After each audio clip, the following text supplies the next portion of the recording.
Good morning. This is Jenny Cummings with the Grayson County Health Department. I'm the community health educator here. And today we're super excited to have Luke Hatfield with us.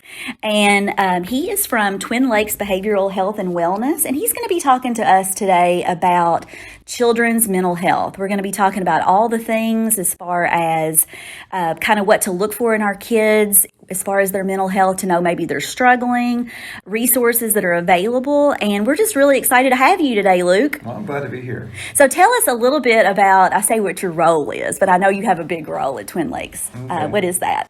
Well, I'm considered the CEO. And Okay. I have about 42 employees right now, I think. We've got 13 therapists and 15 case managers, and I don't know how many CSAs we have at the moment, but it kind Wow. of fluctuates.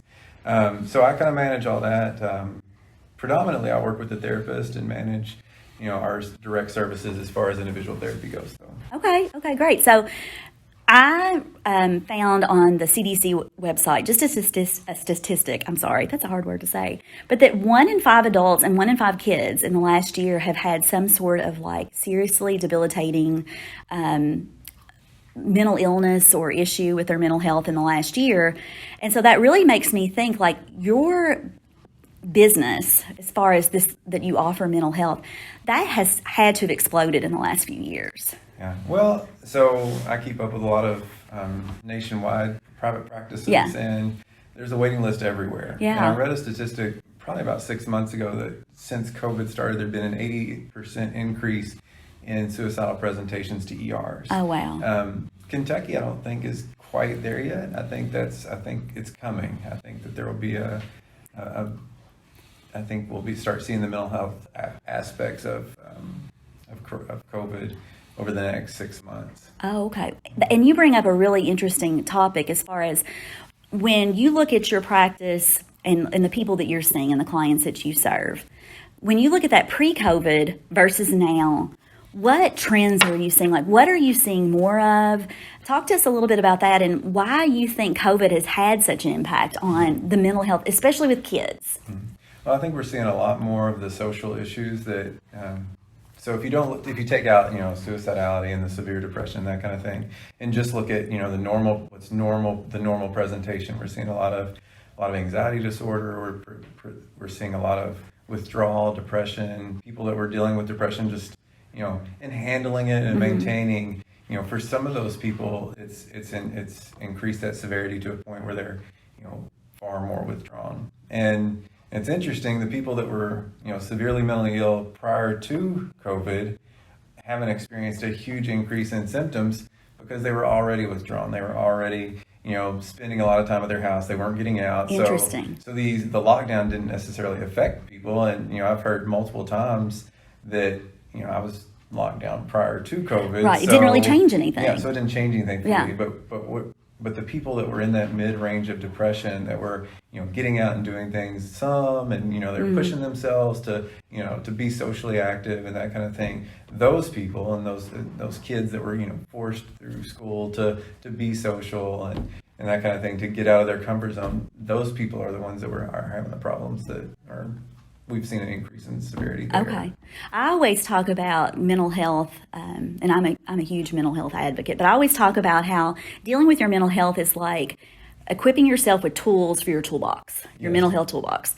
And that, we all have, whether you have been to counseling or not, you have, whether you realize it or not, you have tools in your toolbox. Now, some of those tools are broken. Yes. They're not very effective, but some of us have very good tools. And I was thinking about with kids, so much, they don't realize it, but their tools in their toolbox are their friends, socialization, normalcy, having a routine, that support system, and also just having this feeling of consistency, insecurity. And I think about how COVID has taken away so much of those things that they didn't realize were good for their mental health. Yeah.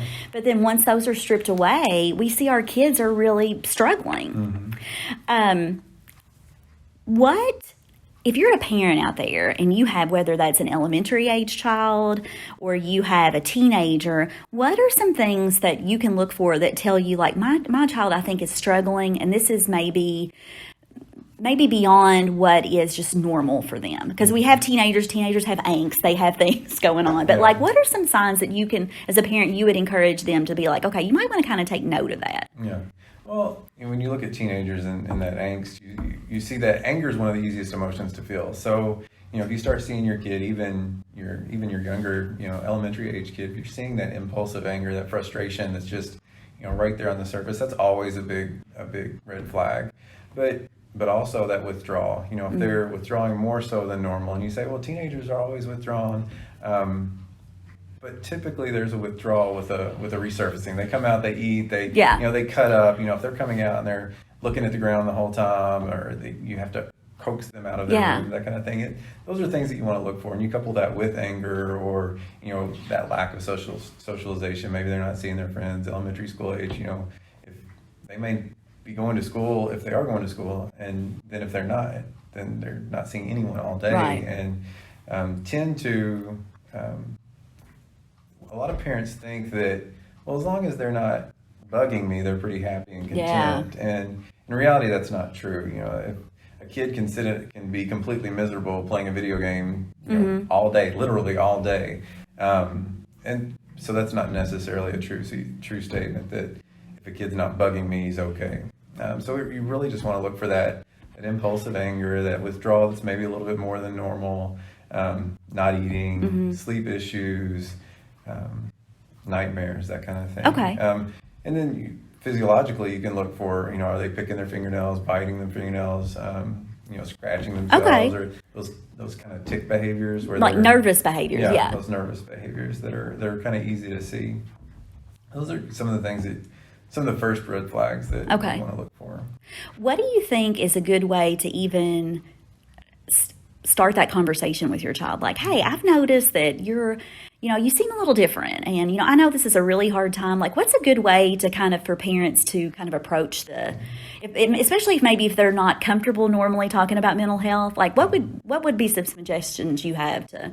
Some questions. So with elementary school, especially, just kind of testing them to say, hey, you're not. Are you happy? Are you okay? Do you want to go do something? Do you want to? And that's something that parents can do, is engage with them, and it doesn't have to be an activity. It doesn't have to be a planned activity. But with elementary school age kids, you could say, do you want to come out and color a picture, or do you want to? And if they're withdrawn and they don't want to interact with the parent in any way, then that's a concern for that elementary age kid. Okay. With middle school and high school, if you get them out of their room or get them out of what they're doing, and they still don't want to engage, and they're still withdrawn, they're still frustrated, and you talk, and so what's going on, you're not going to get a whole lot from that middle school to teenage kid, or those teenagers. You're not going to get a whole lot of response, but the detachment is what I look for first. Is when I talk to you, do you look at me? Do you engage with me? Do you have normal emotional responses? If I make a joke, do you smile? And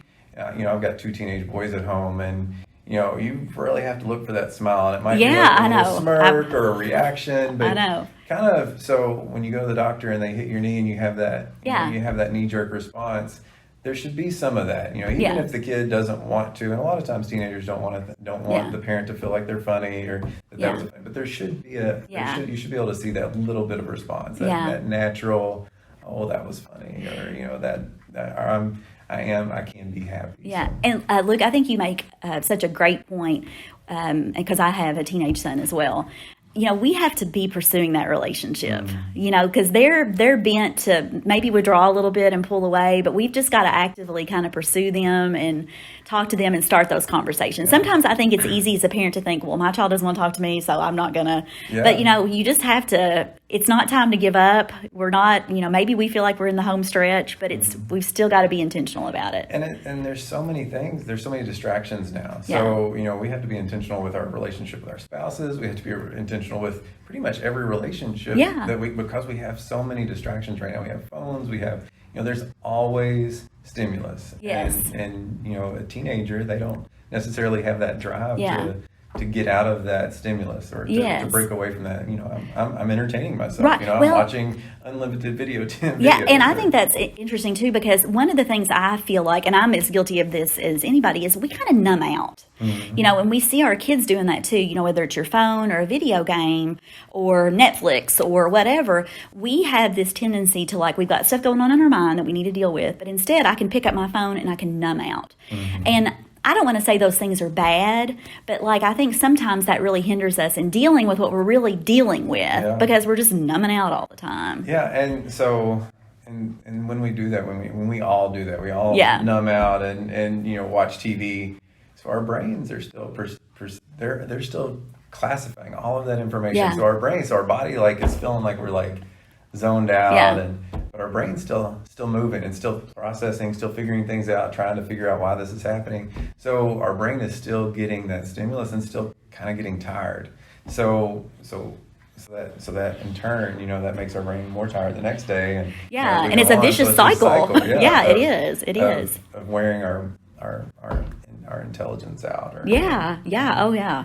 And one thing I wanted to touch was, you talked a little bit about the teenagers. So let me ask you this question. So if you're a parent and you're wondering, maybe you're expecting right now, or maybe you have toddlers or you have young kids, when does mental health start to develop? When? So this would be a touchy topic, but I believe before birth. Yeah. I believe before birth there's so I've got teenagers at home, and I've got an almost 2-year-old at home. Oh yeah, you've got that multi-generational family. And so all spread out throughout all the kids. There's 7. We've got in the 20s all the way to almost 2. So it's kind of neat for me because I can see that life cycle on a personal level all at the same time. But going through the pregnancy, there's a nurturing that starts prior to birth, and that nurturing continues on, and that mental health is a part of that from the beginning. Yeah. So whenever you believe that starts, that moment that it starts at birth or pre-birth, from then on, we're doing things to foster that mental health. And it doesn't take a lot. Parents come in, they're like, I just feel worn out. I can't give my kids the attention that they need.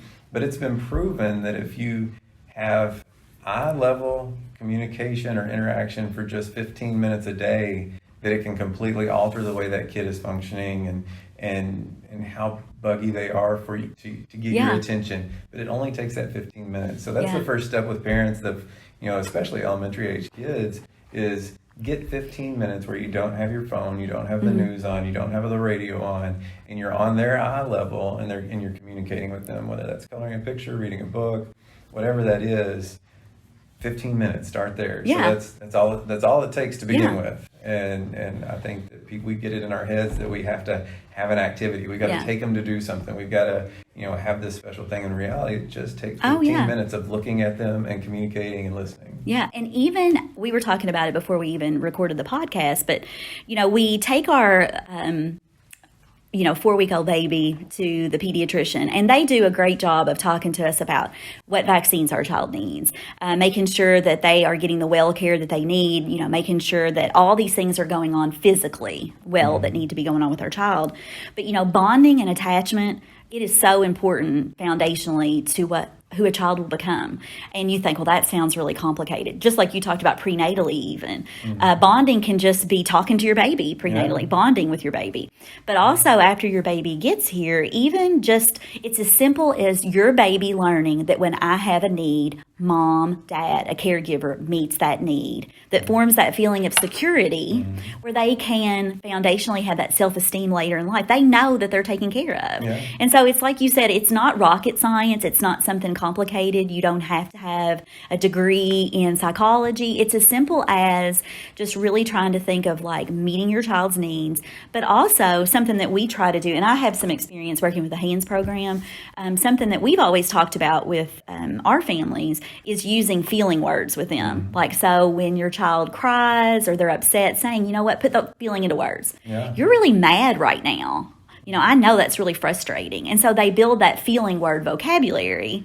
And as they get older, they know those feeling words. So instead of being like, I don't know what's wrong, they can say, you know what, this is hungry. I know that I need to eat. And they can take care of that themselves and self-regulate. So I agree. I think that we think mental health is something that maybe when they get to be teenagers, we need to be concerned about. But if we really kind of try to foster that early on, I think there are just great benefits to that. There really are. And those feeling words are huge. I mean, and that's something in therapy that I work with adults, teenagers, kids and one of the key things that I work with people is describing anger. Yeah. A lot of times we say there's anger, there's irritation, there's frustration, there's mad, there's there's all and they're all words, different. And they're all different. And a lot of times we don't know that they're different. So I get mad and it's at this level. It's this ultimate level. And, so we'll work with those feeling words and be like, well, are you mad, or maybe are you just a little frustrated or irritated, or, and it makes a big difference just to be able to identify those different levels of frustration. Right. And learn how to support sadness. yourself. Yeah. And those are all things in that mental health toolbox that help you. Yeah. So I wanted to ask you, just if someone's listening today and they're thinking, you know what, I know my child's been struggling. I know my teenager is struggling. And I know these things that you're talking about, their behaviors are different. Their mood is different, ongoing. What are some things that you would recommend as far as if for that parent that says, okay, maybe we need help? What's that look like? And if you could just talk to us a little bit even about what Twin Lakes Health and Twin Lakes Behavioral Health and Wellness has to offer.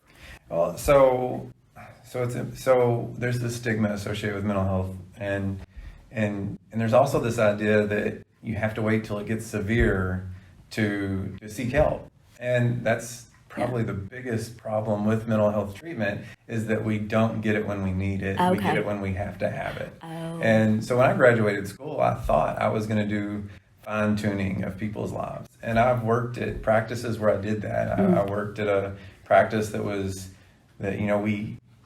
we worked with people that were just fine tuning. I worked with surgeons and doctors and business owners and people that were just fine tuning their lives. And they were working with these basic issues. And then I've also worked at practices where in communities where they don't come in until they have to. And it's a lot easier if you come in before you have to get there. I think about this in terms of medically. Yeah. If you don't have a family provider that you see for well checks, and you only wait until that minute where you're in crisis mode, there's a lot that can be done before. So, honestly, I hadn't thought about it that way, but it really makes sense. And so about my practice, I had this conversation with my therapist maybe 2 or 3 weeks ago, and our focus is every patient, every day, and the goal is to help that patient reach their ultimate potential. And I told my therapist, if we get to a point where we're not doing that with every single patient, then you need to let me know that your caseload is too big or there's an issue. So, but that's the key. And so we think that seeking treatment means years of treatment or long-term treatment and medication. But we have people that come in and are seen for 1, 2, 3, 4, maybe 6 sessions and get some improvement and then don't have to continue therapy. We also don't refer for medication until we absolutely have to. That's something that all of my therapists evaluate, and we see I require at least 3 sessions before I'll even think about referring you to medicine unless it's an acute issue.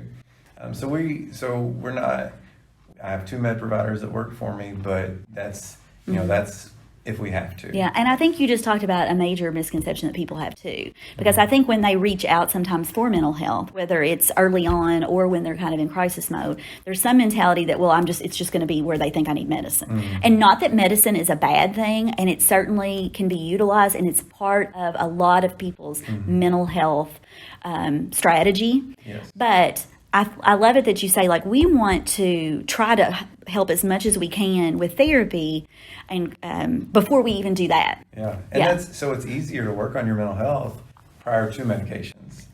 So we can get in and, if I give you a medication that kind of makes you not feel that you're, sad that someone close to you died, we can't process those feelings of grief because after you have that medication, numb. Yeah, a little bit numb. Yeah. You're not worried about it anymore. Yeah. It's like, I don't really care. Yeah. So then, 5 years down the road, it comes out. Yeah. So,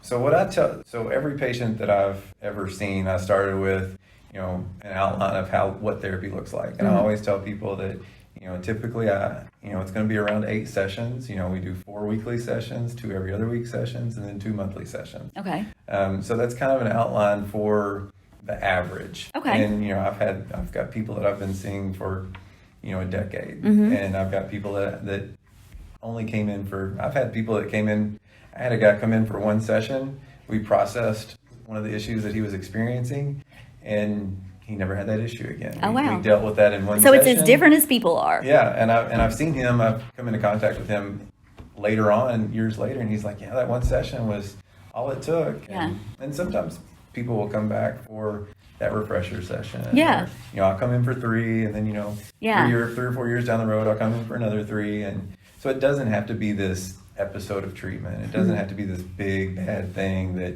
I'm committing to, months or years of treatment. It can be this, and especially if we get it early. Yeah. If we get in there before, because negative mental health patterns build on themselves. Yeah. So, looking at adolescents and elementary school age kids, if there's a question, it's not going to hurt anything to bring them in and have them come to a couple sessions. So, when in doubt, let's do that. Good. Because I've heard many times, because we don't bring them in, there's a suicide attempt. Yeah. Well, yeah. Then the parent says, I've been noticing it for a while now, and it's been kind of getting worse. And I was like, yeah, they don't need therapy. And then we have a suicide attempt, or they find a letter that says I'm suicidal, or if they've been brought in when they started that, then we could have headed off that whole issue of suicidality a lot of times. Yeah. What about if you're a teenager and you're listening to this, or because I do get, sometimes I get questions from even like people who work with teenagers, and maybe they feel like they really want to talk to somebody, but maybe their parents aren't just really on board with seeing someone for their mental health. What does that kind of look like in a teenager's life? If I have a teenager that's, and also 16 is the age of consent, so technically 16 and above can pursue treatment on their own without parental. Okay. And the parent doesn't have to have access to their chart or anything like that. So when I've had teenagers under 16 or even above 16 that the parents are very against it, I may point them in the direction of a layperson, a pastor or a school counselor, or one of those not quite clinical mental health counselors, someone just before that might be able to say, I think, and sometimes the counseling with the parent, the kid says, hey, I want to talk to my pastor. The pastor says, maybe this kid needs a little bit more than I can offer, and then talks to the parent and can kind of help with that. Or a teacher, I've had kids that talk to the school bus driver, and the school bus driver reached out to the school counselor, and the school counselor reached out to the parent, and that's how they ended up. So. And sometimes I guess it takes some seeds being planted. Yeah. Like, at one time a child saying, like, I think I need to talk to somebody. But then if, like you said, the pastor says, you know what, I think that maybe the more people that come on board, it kind of helps to them, like, normalize that and say, it is okay. Mm-hmm. So, yeah. We've had parents come in and meet with the therapist before the child, too. Yeah. So the parent kind of gets the idea of, what's going to happen here? Is this voodoo or magic or, are y'all going to... hypnotize my it's so funny what people all of these thoughts, there's this thought that there's going to be a couch and I'm going to be sitting in a nice chair and I'm going to be behind the writing notes and we do have couches in a lot of our offices and we do make it pretty comfortable, but you typically don't lie down, and I'm typically not sitting behind you with a notebook, and it's a very communication-based process. Well, and I'm so glad you brought up that up, because that's one of the reasons we wanted to do the podcast this month for mental health awareness, is we want to just normalize it, and those stigmas, those things that people think of, like the couch and the chair and the notebook. We want to kind of make people feel like that, that's not, although that could be. More than often, it's not like that. Now, as far as at your office, you all file insurance. Do you all take different forms of like passport and different things like that? So we turn no one away. Okay. We take all insurance, and if we're not credentialed with because there's some pretty bizarre insurances out there right now that are kind of obscure, but we take all insurance. We don't turn anyone away based on financial issues. And it's not income based. We have a sliding scale fee schedule. That it doesn't matter how much you make.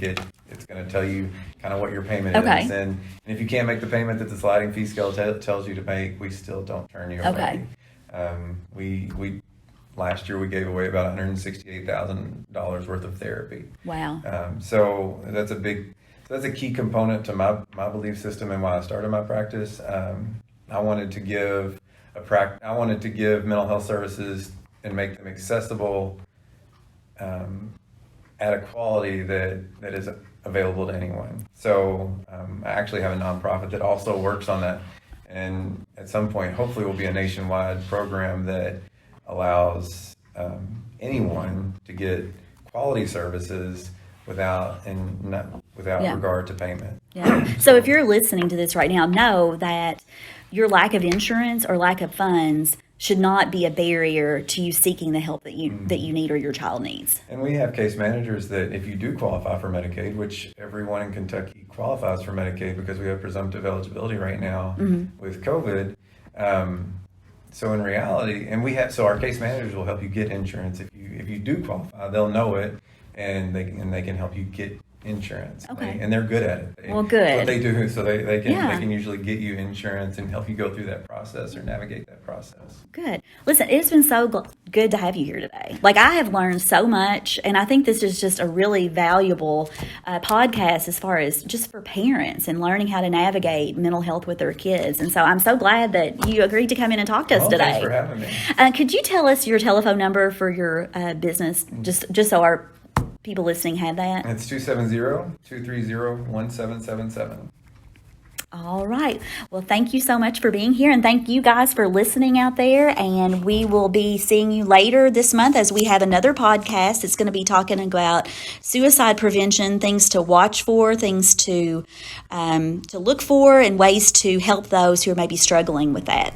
You all have a good week.